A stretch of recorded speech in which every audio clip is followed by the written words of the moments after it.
Alrighty, it is day 18 out of 30 of running 5 kilometers every single day, and today is going to be a big one. To be honest, I make these promises sometimes without thinking because my legs are so sore, my body feels a bit tired. I didn't get the best sleep last night. I'm not sure exactly why, but it just felt like the night went like this and I woke up feeling like I slept a half an hour, but meanwhile I was in bed for 6-7 hours. So yeah, it's been a slow start to the morning, but I promised that I will try and beat 5:39. That was my time, the fastest time in this 30-day challenge so far. So I'm going to try and beat that, and hopefully some good music and some inner demons will drive me through and to get this done. So I weighed myself this morning. I don't have a camera woman today, so it's going to be an effort to weigh, but I weigh 107.5, which is a decent loss. I think it's about 500 or 600 grams, which I'm happy about, because I'll probably stay on that number for 2 days or so, and then drop another 200-400 grams, which is fine. That's the plan, right? To drop. So let's go. Let's smash this run. I'll see you now. Yep, it's gonna be a tough one. The heat is already unbearable. It's planning to be, or according to the weather, it's gonna be 30 degrees Celsius in Cape Town. So I think it's about 9:30 or close to 10, maybe 9:30, and it's already like 22 or something. So you can just imagine. Anyway, let me smash this run quickly. I'll tell you how it went afterwards. Let's go. Alrighty, that was a really tough run. I think the beginning part was actually the worst, trying to keep a decent pace uphill. In a way, I pushed myself in such a way that I thought this is going to be way below, and it is, but I thought it would be a little faster. Just by the way I was pushing, it just shows you where my levels are at. But I managed to break it, and that's the big thing. I ran a 5:28, which is basically 5.5 par, or under that. So I'm proud and happy. I guess we're gonna do 2 chilled runs now again, maybe even 3, and then we try and beat 5:28, and we just get closer to that sub 5. Anyway, you know what time it is. Water. There you go. Oh yeah.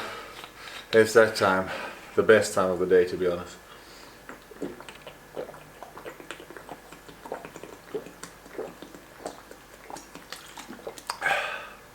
Lovely. Whew.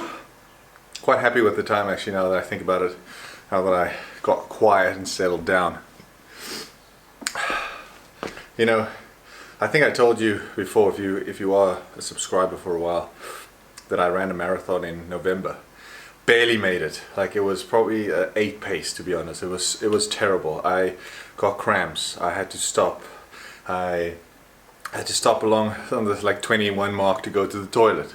Like, there were so many things that went wrong, and I made it within 45 seconds. So I ran 5 hours and 59 minutes and 15 seconds before the cutoff, 45 seconds. So the point is, I made it, right? I got the medal, everything's cool.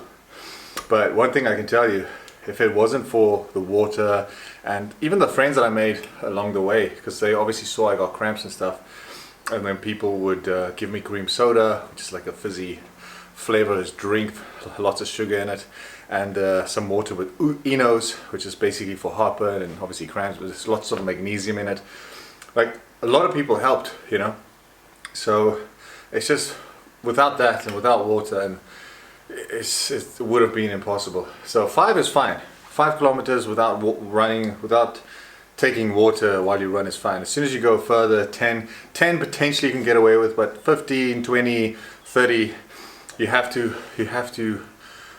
drink water. Otherwise you're gonna pass out. You're gonna get cramps. You're gonna probably, what's that word for it? Not exhaustion. There's a word for it. When you're thirsty. What's that word? It's not hypothermia, because that's cold. See, my English is not always the best, or at some times, like I can't think really, I'm too tired. But anyway, might potentially go to the beach just because of the heat. We might go to the beach. I'll take you along if I go. Let's go. Alrighty, so we arrived here at the beach. It's quite windy, so I mean I brought the umbrella, but I don't think we're going to use it at all, to be honest.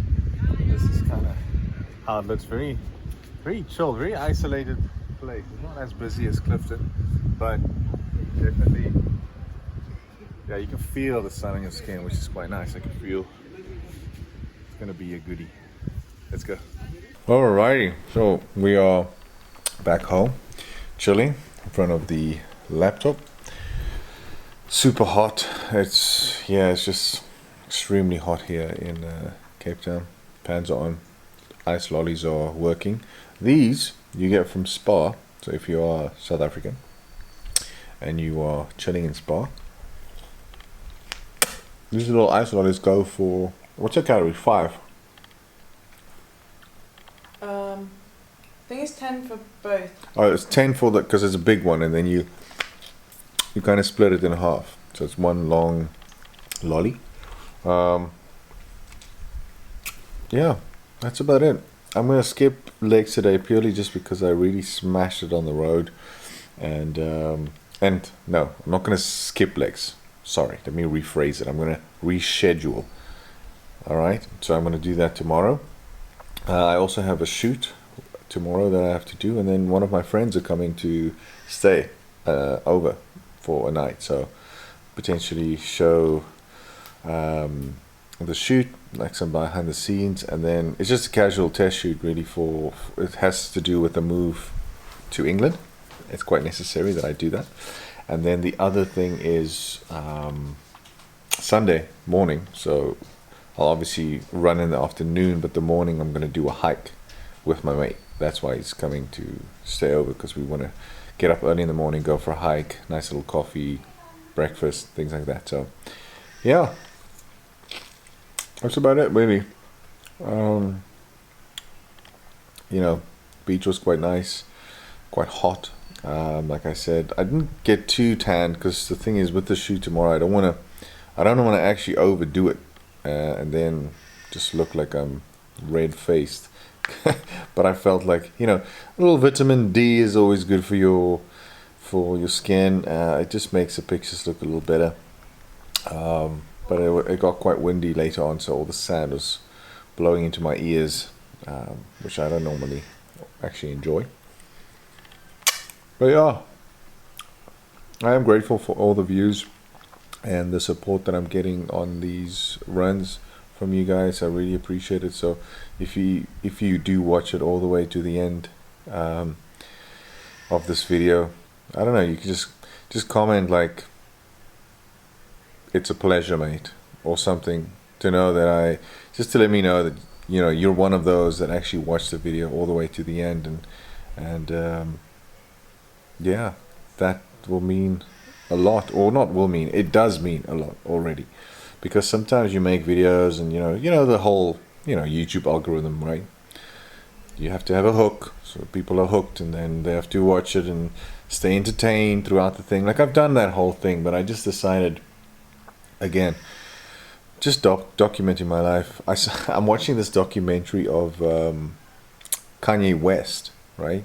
And I thought, like any other documentary, it's like a setup thing. Maybe 2-3 years ago, they started doing like stints and stuff, but very, very planned and very like nice B-roll and beautiful scenery and stuff like that. Where with Kanye, it's like years. I'm talking about when he started rapping in the streets, and this guy was just basically following him with a camera. And to me, like now, I can understand how it could potentially be boring, but looking at his life, because he now made it, like that's the whole point of this, right? To look back eventually. Now seeing these raw footage in the street of him just stalking, because it's crazy, because he'll say stuff like you know, like I always mention, like, oh, you know, I'm gonna make it. I feel like, I mean, I mentioned the other day that my goal is to become a millionaire in pounds. Now, once I do that, how cool is it, or would it be, to look back on these videos where I'm sitting eating an ice lolly, you know, saying that I can almost guarantee that I will become a millionaire in pounds because I believe it. I don't see why not, unless a fucking meteor comes or something and rips my legs off, and I have no legs and no arms, and I'm stuck at home, not doing anything. And I promise you, even then, I'd find a way to make $1 million, because I will get an author or someone to come, and I'll write my story, and I'll sell millions, like books, because I still have my brain. So I have to basically be dead in order not to do it. That's just how it is. And it's not about the money. It's the hard work that I put in to get there. Once I'm there, like the money, I don't want to give it away, but you can give it away. Anyway, I'm speaking all sorts of nonsense. Have a beautiful day, and I will see you tomorrow for day 19. It's getting so close. So close. Cheers.